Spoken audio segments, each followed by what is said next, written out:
Hello everybody, my name is Kenton DeYoung and I'm sitting here with my co-host Dylan Fairman. Yo! And this is a Patreon exclusive episode of Unsolved Game Mysteries.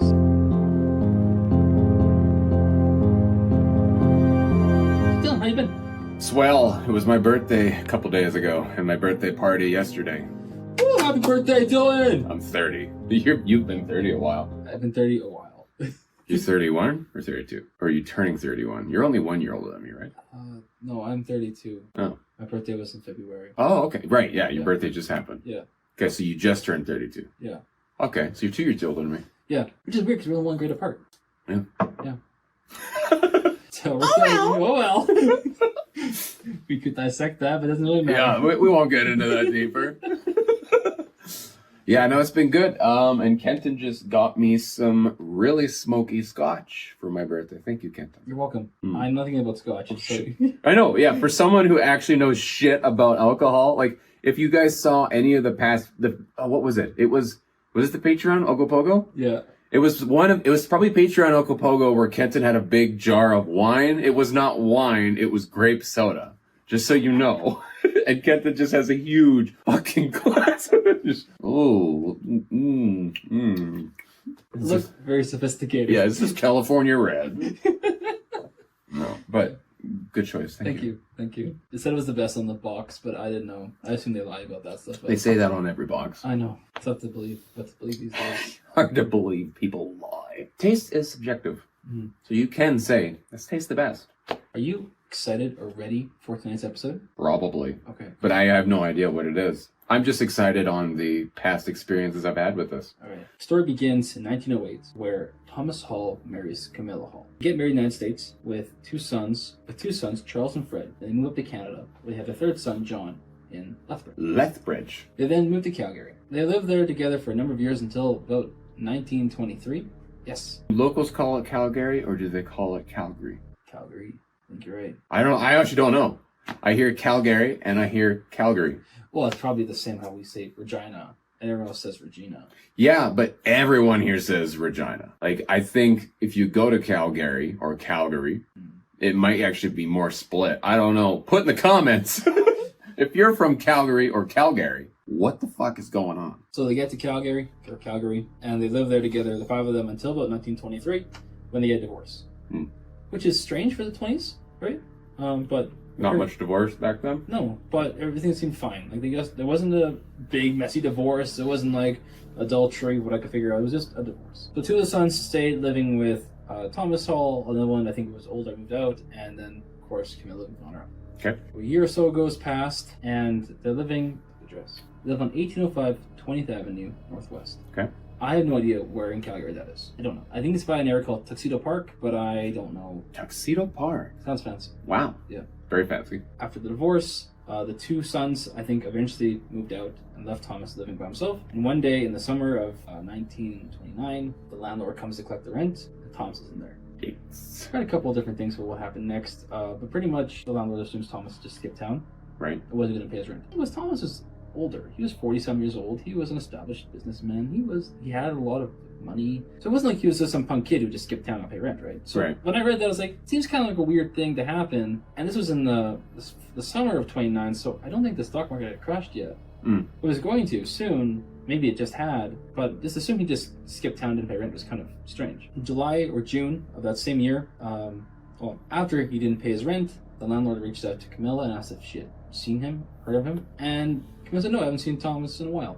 The next month, Camilla sees the newspaper. There's a headline that there was a car crash in North Dakota, and Thomas and their son Charles had died. Yikes. Way to find out your ex-husband and your son are dead, right? Yeah. Yeah. By newspaper. By newspaper. And yeah. Dude, that's fucking horrible. So she's distraught and terrible and really upset, right? But life goes on. People die. She tries her best, and then one day she's downtown Calgary. That's where she works. And there's Charles alive. He's doing fine. She says, hey, I thought you were with your dad, and you thought you died in a car crash in North Dakota. Saw the newspaper. Obviously not, because I'm here. Yeah. And he's like, I haven't seen dad in a while. Okay.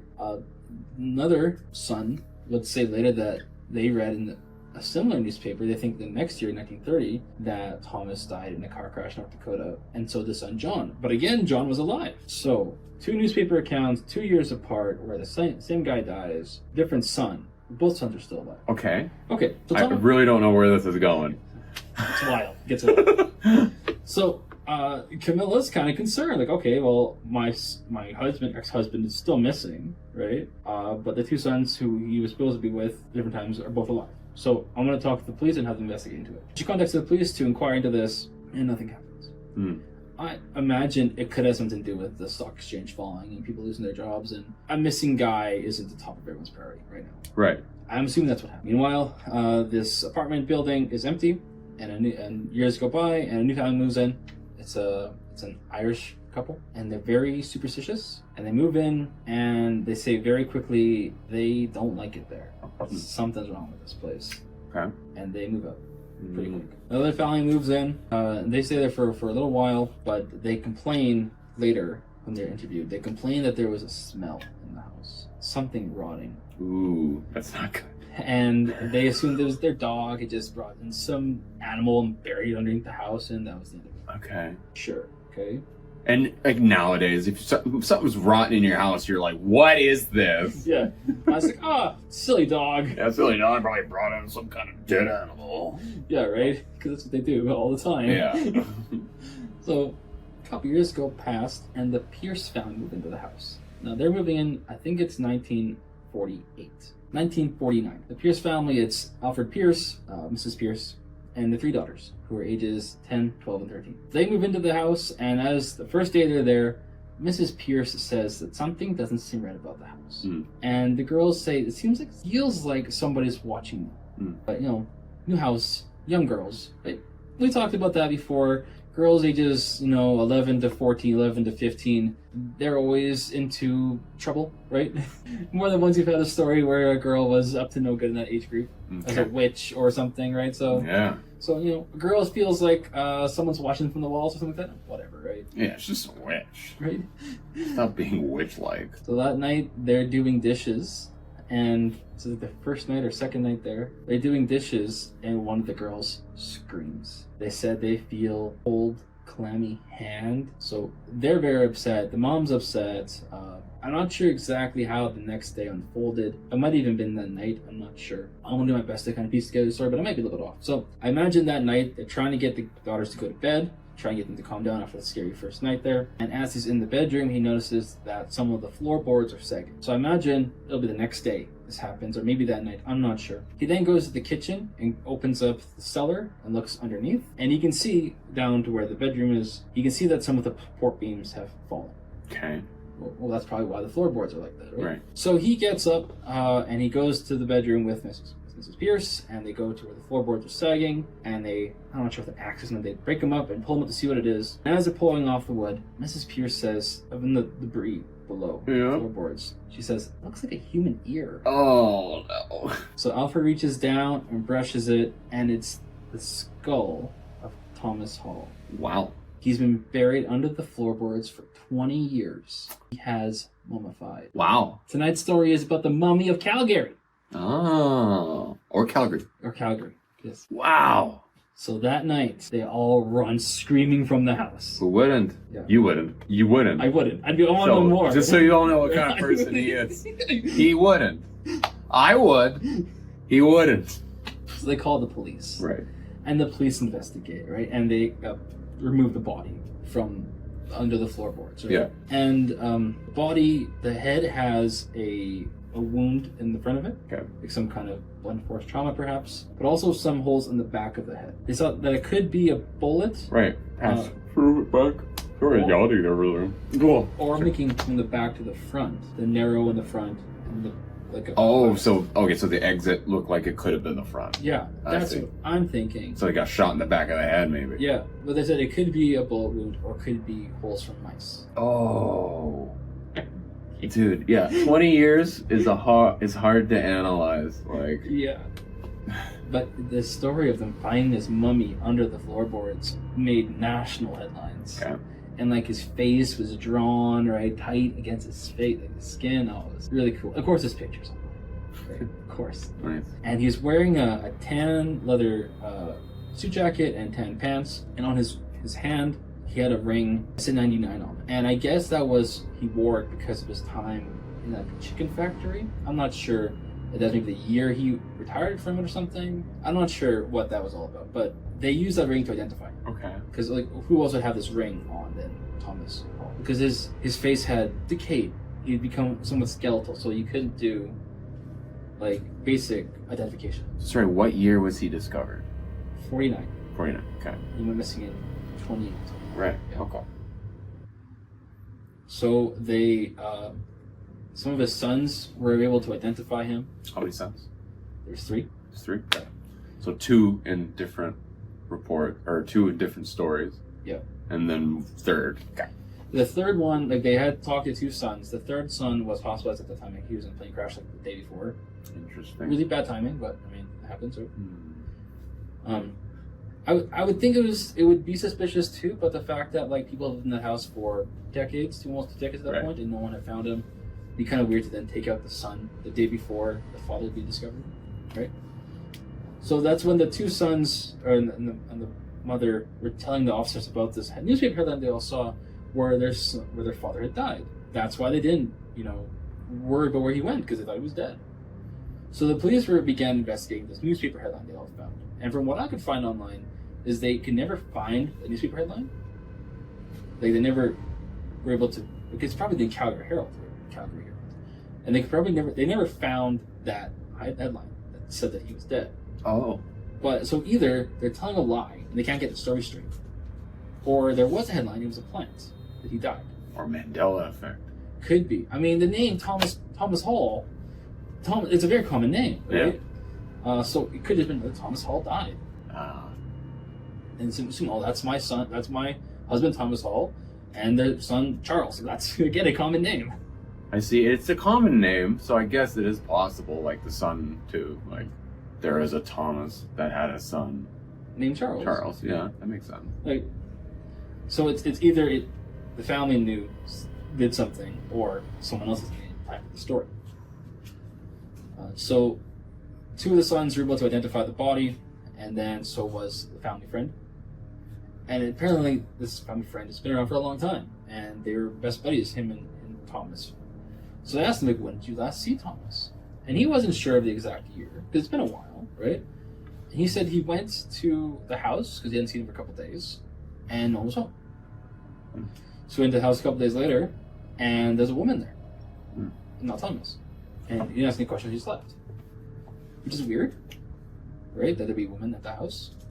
But I couldn't find anything more about that woman. So, but then again, it's been so long, it could have been anybody, right? So there were some theories. Could someone have attempted to murder and rob him? Right. But if you're going to kill somebody, it's a very sophisticated crime to kill them, undo the support beams and the floorboards, and hide his body under there. You would just leave the body, or something of that sort. Like, it to just be a random murder. Yeah. You wouldn't do that. Yeah. This is like an Edgar Allan Poe type crime. Yeah. You hide the body. Thump. Yeah, right? So, I don't go with that one. They said it could have been family who did it, right? But no one ever took his oil rights. No one ever stole anything from his house. Like, if it was the family who wanted his money, they never went after it. So that's off the table too. The police had a suspect, and they believed it to be one of Thomas's friends, who would often come over and play cards with him.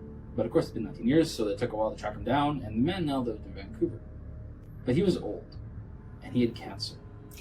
Okay. And they figured they weren't going to further investigate this man. Just because he's on death's door? Yeah. It's kind of silly. So the detective does make a statement, and I'll read the exact statement so I don't misquote him. He says, we came up with a good suspect, but due to the time lapse and lack of established time of death by witnesses whose memories were horrible, we couldn't proceed. So, lack of witnesses, long time with bad memories, because you don't know what the newspaper account was, you don't know when you saw him last, you just know when he stopped paying his rent and when they found the body. So the leading theory is that it was his ex-friend, I guess, in Vancouver, who he used to play cards with, murdered him. And then, it doesn't make sense to me. Like, even if he's an old man with cancer, you'd think you still want to charge him or something. Because someone's still dead. Family's still grieving. I want to solve the mystery, at least. Yeah. And at least figure out, did this friend of his plant the story in the newspaper to confuse the family and draw them off the trail, you know. There's just so many missing parts to the story. There's so many red herrings. Yes. Like things that are like, oh, that must mean this, but it might even just be nothing. Yes. I think I'm just slapping the fish around. That's what I'm doing there. Anyway. So with this story, of course, I have no idea. I think what happened was without knowing too much of the story. Like, there's a book out there where this author talks about all these crimes in Calgary, and there's a piece about this one. Mm-hmm. It didn't get here in time, so I didn't get to read it. But I can't imagine it's two more than that story. Like, maybe the occasional bit more. I don't think it was a family because they didn't take anything from him. Right? I was thinking it could have been like an ex-lover because that woman in the house. This is my house now, and then she's like, maybe I should get out of here before someone realizes that he's missing and dead or something. Right. It could be her, but it just seems like I don't understand how he got under the floorboards. If they went through the crawl space and dragged his body and dumped him there. Yeah. And then maybe his I don't know if it was his. Because he didn't rot, right? Because he mummified. So it wouldn't have been like his rot or not melted, but ruined the floorboards, right? Because he mummified instead of rotted. So I just don't know. They must have broke the floorboards. Maybe it was like they broke the floorboards and they dumped his body down there and they put new floorboards over top, which would be quite the process. Mm-hmm. So I can't see it being a woman in the 20s doing that, unless they had help. Mm-hmm. But they said, like, when they found the body, besides the head injury, it was fine. He's still wearing his suit. He's wearing normal clothes. He had an envelope with him, I think, from a family member, but no letter. It just seemed like it was premeditated. Someone who knew him did it, which is why I think they leaned towards the friend and not a random killing. But who it was, I couldn't even tell you. So first of all, for something to mummify, does it not have to be in a space that lacks air, oxygen? Yes. Okay. In my opinion, that would be the whole mice eating through the head thing means shit. Right. Because if a rat can get in there, that means the oxygen could get in there. That's true. Right. It should have decomposed. Right. Yeah. So I think, let's just say bullet wound through the head. There's no gun there. They found no bullets. Yeah. So it's not like he went under there and then shot himself in the head. Yeah. There's definitely another party involved. Yeah. Yeah. So 100% that. Like, do we know what kind of person he was? Like, of course, was he into gambling? He was in a lot of businesses, right? A lot of businesses. He had some oil rights, but everyone did. Yeah.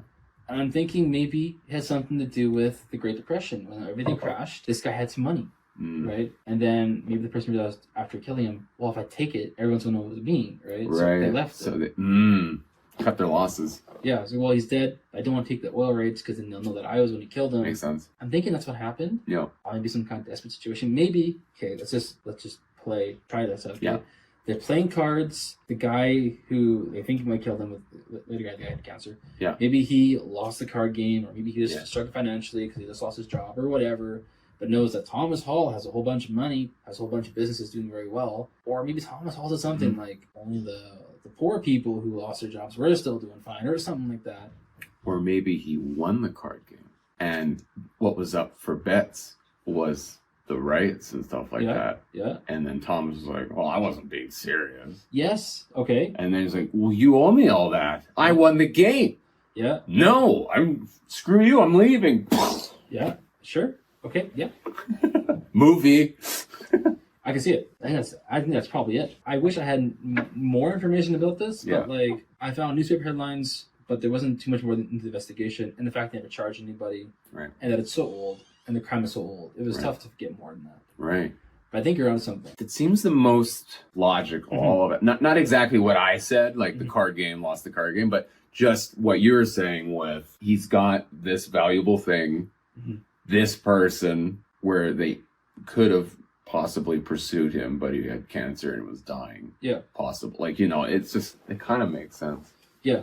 Cancer was more of a death sentence in the 40s than it is now. Especially if you're, let's say, I think Thomas was 46 years old. I think it's about how old he was. 20 years later, he was 66. His friend's about the same age.